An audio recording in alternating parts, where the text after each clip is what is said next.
Surtout que vous nous emmenez en Inde. Alors moi, je suis particulièrement ravie. Alors, il est question du cinéma indien en particulier qui prend ses quartiers au musée du Quai Branly à Paris. À Paris jusqu'au 14 janvier. Bienvenue donc dans l'univers de l'exposition Bollywood Superstar, l'histoire d'un cinéma indien. Alors le ton, il est donné dès le début. Vous êtes littéralement immergé, transporté dans l'univers de ce 7e art. Un monde coloré fait notamment de chants et de danse. Ambiance avec cet extrait de film.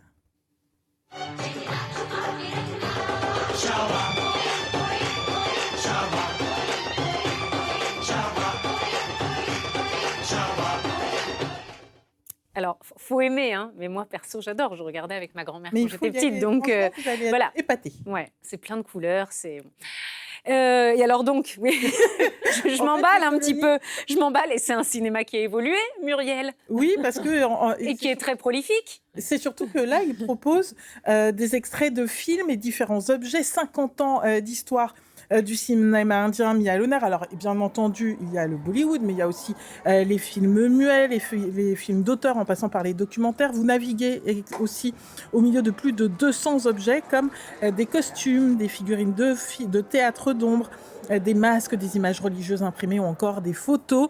Un parcours très intéressant qui commence par les racines du cinéma en passant par la mythologie, un élément essentiel et fondateur du cinéma indien.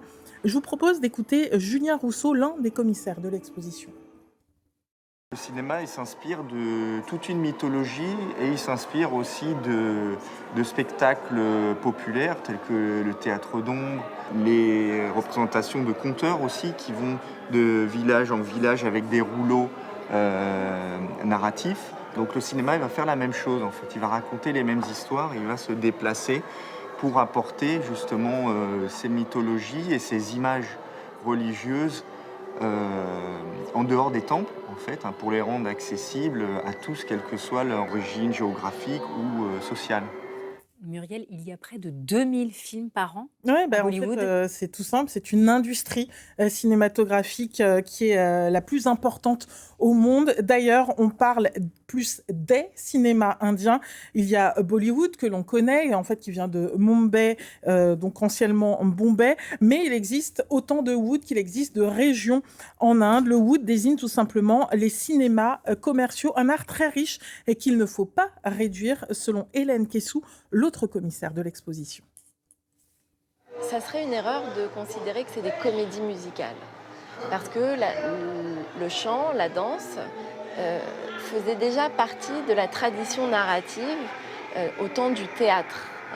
Les grands moments de théâtre sanskrit utilisent le chant et la danse dans leur narration pour faire participer le spectateur, pour que ce soit plus engageant avec le public, et parce que c'est comme ça qu'on raconte des histoires en Inde depuis toujours.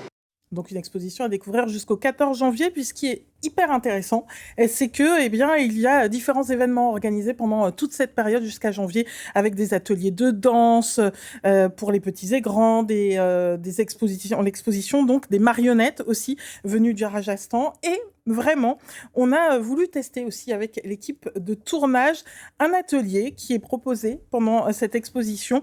Vous allez voir, les chorégraphies des films ne sont pas toujours évidentes. Vous pouvez participer à ces ateliers. Alors un grand merci à Steven, Matteo et Hugo qui se sont prêtés au jeu. Je peux vous dire que danser en mode Bollywood, c'est pas si évident que ça. Ah, j'adore. Ok, ça fait envie. On va essayer. On va y Attention, on va réserver nos places. Vous êtes prêts, Lorraine? On aura la vidéo. Ouais, Patricia, Nathan? On peut essayer. Nathan, allez. Évidemment. Merci beaucoup, Muriel Rousselin, pour cette découverte culture.